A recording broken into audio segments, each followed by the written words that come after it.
Spiritain d'ici et de par le monde, amis de la mission d'évangélisation, bienvenue sur le site Spiritain en Suisse. Ensemble, nous préparons la Pentecôte par une neuvaine et aussi par une méditation sur les dons de l'Esprit, et ce soir celui de la force. L'Esprit de Dieu repose sur nous, l'Esprit de Dieu m'a consacré, l'Esprit de Dieu m'a envoyé proclamer la paix, la joie. Oui, l'Esprit de Dieu repose sur Jésus, comme il repose sur chacun d'entre nous. C'est un esprit de vérité, c'est lui qui nous insuffle la mission d'aujourd'hui, qui nous guide, lumière pour le monde. Et il renouvelle notre agir missionnaire. Il réconcilie notre humanité avec Dieu. Je donne quelques témoignages de frères qui ont vécu et étaient animés par la force de l'Esprit. Le 4 octobre 65, Paul VI parle à l'Organisation des Nations Unies. Jamais plus la guerre. Qu'en est-il aujourd'hui ? La guerre est là, par des puissances armées. Avec quelle force de destruction de la création et de l'humanité ils agissent. La guerre est dans les idéologies. Avec quelle force persuasive leurs auteurs justifient leur action mortifère. Avec quelle guerre de l'hypocrisie. Quelle force s'est infiltrée dans tous les milieux sociaux et ecclésiaux pour corrompre les cœurs. La guerre aux abus dans l'Église, dont nous sommes membres. Avec quelle force le prince de ce monde séduit dans ses séductions, ses tentations. Nous vivons dans cet environnement médiatisé. Au temps de l'Empire romain, empire et qui a succédé maintes fois, existait-il une manière de vivre sans guerre? Aucun pays ne peut nous donner ce témoignage. Plus le bénévolat décline, plus les actes des violences augmentent, plus la solidarité envers les déshérités, les laissés pour compte s'amenuisent, plus les grandes fortunes triomphent, plus la vie sans référence à Dieu augmente, plus nos églises se vident. Et alors, sommes-nous des spiritains résignés à répéter notre passé, démissionnant aux œuvres évangélisatrices d'aujourd'hui? Où trouvons-nous la force pour relever le défi de la mission? La force personnelle de notre propre vitalité, de celle de notre environnement, révèle tellement nos limites. Au temps du prophète Isaïe, le prophète dénonce les dérives du peuple qui a été sauvé par le Seigneur et qui se détourne de lui pour retourner dans son esclavage. Il est horrifié et il crie « Écoutez, cieux, terre, prêtez l'oreille. C'est Dieu qui parle. J'ai fait grandir des fils, je les ai élevés.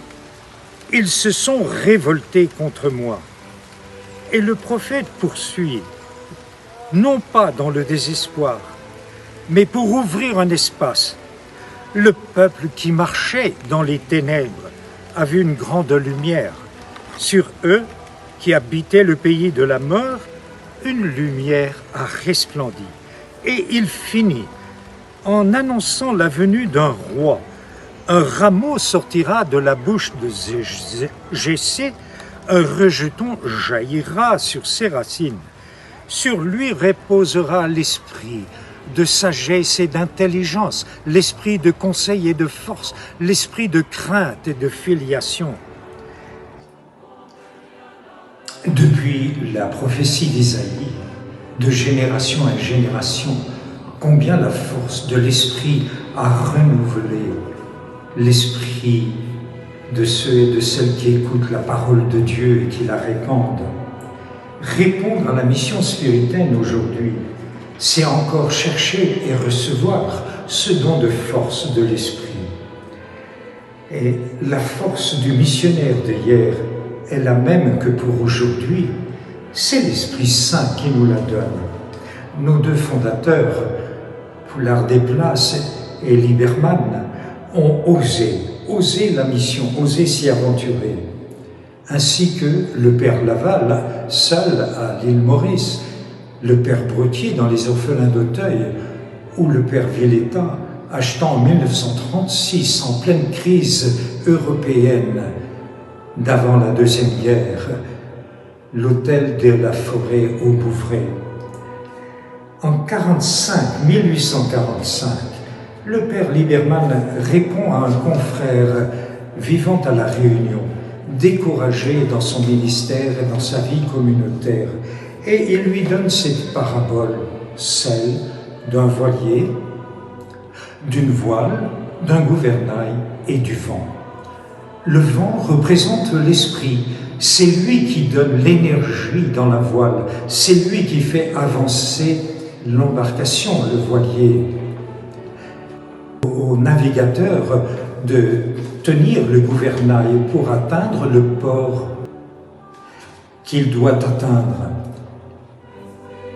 À nous aussi, aujourd'hui, de tenir le gouvernail de la mission. Comment le faisons-nous? Nous sommes abandonnés à nos propres forces et face aux intempéries, impossible de relever le défi.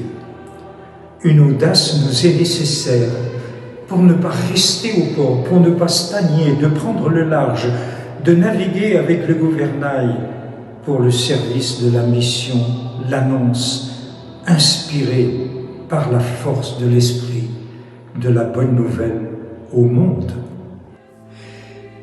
Recevons l'audace de l'Esprit Saint, qu'il habite notre cœur, qu'il augmente en nous le don de la force pour offrir au monde une vie d'espérance. Vivons l'audace de nous convertir pour ne pas stagner dans nos habitudes, pour répandre l'annonce de la bonne nouvelle à nos contemporains. Soyons davantage témoins d'espérance pour tous les désespérés du monde. Participons ensemble avec les baptisés missionnaires, amis et amies de la mission que nous côtoyons au service de l'évangélisation pour le bien de notre vie chrétienne ici en Suisse et à travers le monde. Que l'Esprit Saint remplisse cette vie pour être votre consolation, votre joie, votre force, votre lumière et votre amour. Père, Fils, Esprit Saint. Amen.